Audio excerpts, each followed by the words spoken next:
ini piye? Boleh ora kuwe. 5C. Muni apa kamu, Bu? Muni C mau apa kakek duit tak? Ini kan muni bir asida. Ya wes yo. 5C asuhan dari Ibu Zulfita. Yuk mangkat.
Pada zaman dahulu, hiduplah seorang pemuda bernama Joko Geto yang hidup di sebuah desa di Jawa Tengah.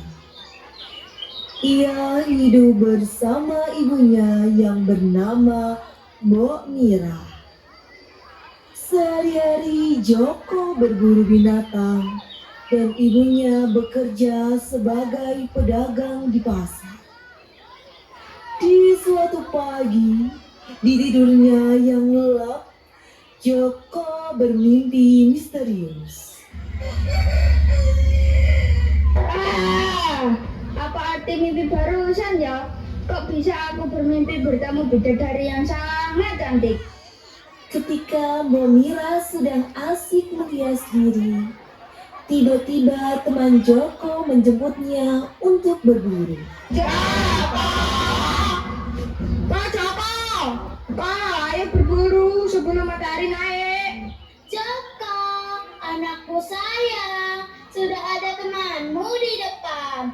Mereka ingin mengajakmu berburu. Iya Bu, kalau begitu aku pamit ya. Lepas Joko berburu, Mbok Mira tetap melanjutkan menghias diri.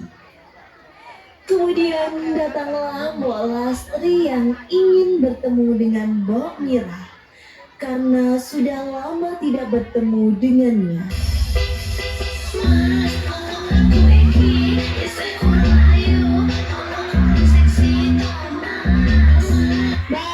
Mbak Mira, lama sudah ya kita tidak bertemu. Mbok Lastri, iya Mbak, belakangan ini aku memang sedang beristirahat di rumah. Waduh, pantesan ya wajahnya makin glowing gitu. Kalau dilihat-lihat, umur Joko sudah dewasa ya.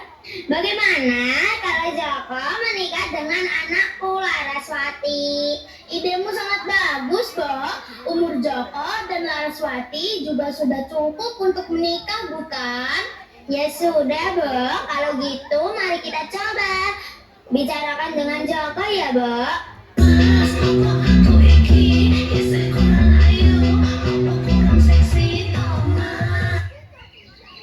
Di tengah tengah-tengah perjalanan berburu, akhirnya Joko menceritakan mimpinya kepada teman-temannya.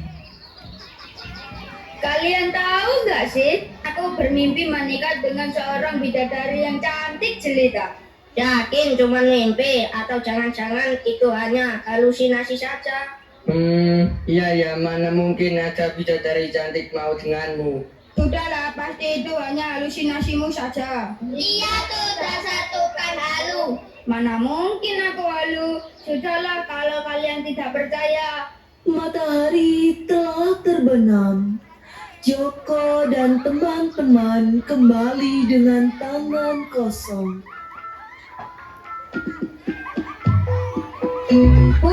Aku pulang. Tapi sayangnya aku tidak mendapatkan hasil buruan. Sudahlah nak, tidak apa-apa. Besok kan masih ada waktu. Nak, ibu ingin berbicara denganmu. Kamu akan ibu nikahkan dengan anak Bolastri, yaitu Laraswati. Baiklah Bu, Joko mau demi kebahagiaan Ibu. Joko dan Laraswati akhirnya menikah.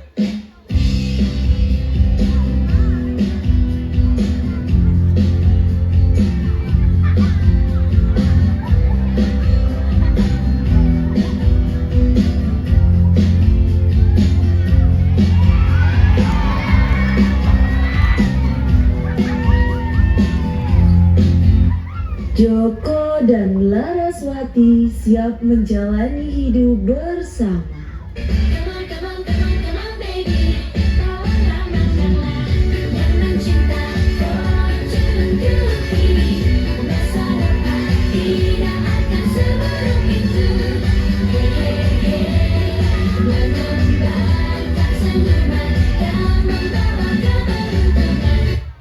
Keseharian Joko tetap berburu dan Laraswati membantu Mbok Mirah di rumah. Pada suatu hari, Joko kembali berburu dengan teman-temannya. Istriku, Iya sayang. aku pergi berburu dulu ya. Iya, sama siapa? Seperti biasa bersama teman-temanku. Apa kamu yakin hanya pergi berburu? Iya istriku sayang, percayalah padaku. Aku harus bergegas sebelum matahari semakin terik. Joko dan teman-temannya menuju sungai untuk menangkap ikan. Ketika baru beberapa langkah, Joko dan teman-temannya mendengar suara sekelompok perempuan. Wah, cantik-cantik banget kayak bidadari. Itu orang mana ya? Kok aku tidak pernah melihat mereka? Buset, itu bukan orang tapi bidadari weh. Geser sik lah. Jangan berisik nanti kita ketahuan. Sekali putaran, setengah putaran, bersihkan kulit, mati dan kotoran. Putar di wajah, hilas, multivitamin.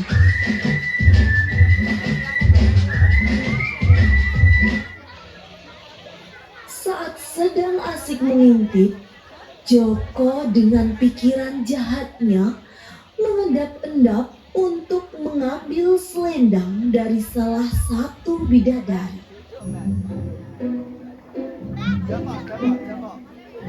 Di sini airnya sangat segar ya. Benar, apalagi di sini pemandangannya sangat indah. Apalagi di sini jarang sekali terjamah oleh manusia.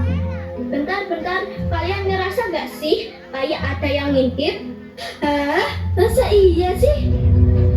Hei, lihat di belakang kita ada yang ngintip kita dari tadi. Dasar mata keranjang, lelaknya tidak tahu diri. Sepertinya tempat ini sudah tidak aman buat kita. Iya, ayo kita kembali ke kayangan saja. Saat sedang mencari selendang untuk kembali ke kayangan, Nawang Wulan tidak menemukan selendangnya.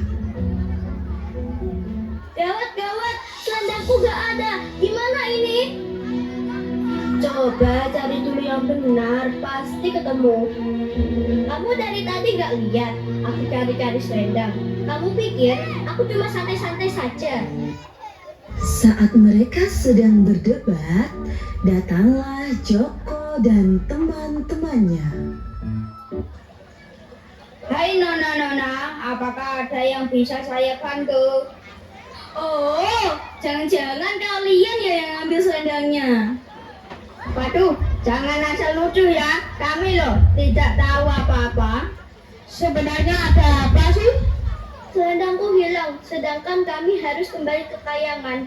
Jika tanpa selendangku, aku tidak bisa kembali ke kayangan.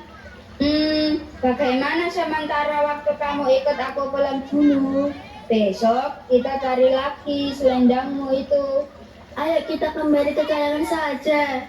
Kalian mau meninggalkanku sendirian di sini? Iyalah, mau bagaimana lagi? Nanti kita semua tidak bisa kembali. Lebih baik kamu sama pemuda itu saja dulu.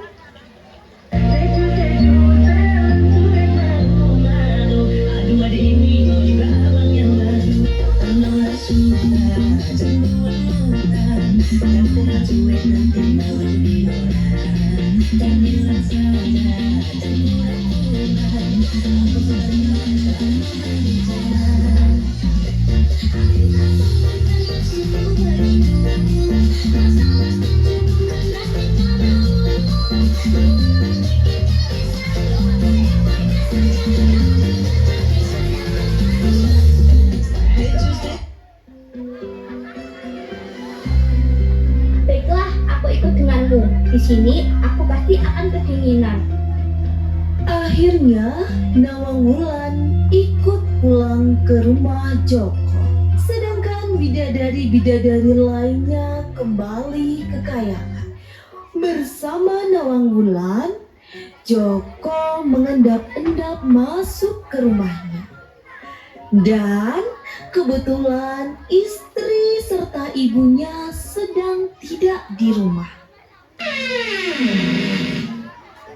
Kamu pilih saja bajunya. Itu bajunya ada di lemari. Tenang, itu baju ibuku kok. Iya, makasih ya. Keesokan harinya, Nawangwulan berkeliling melihat keadaan rumah Joko. Tiba-tiba, dia tertarik pada sebuah kotak yang terletak di pojok dapur rumah Joko. Loh, bukannya ini selendang milikku ya? Pasti dia yang menculiknya agar aku tidak bisa balik ke kayangan. Nawangwulan bergegas keluar rumah. Tanpa sengaja, ia menabrak Laraswati.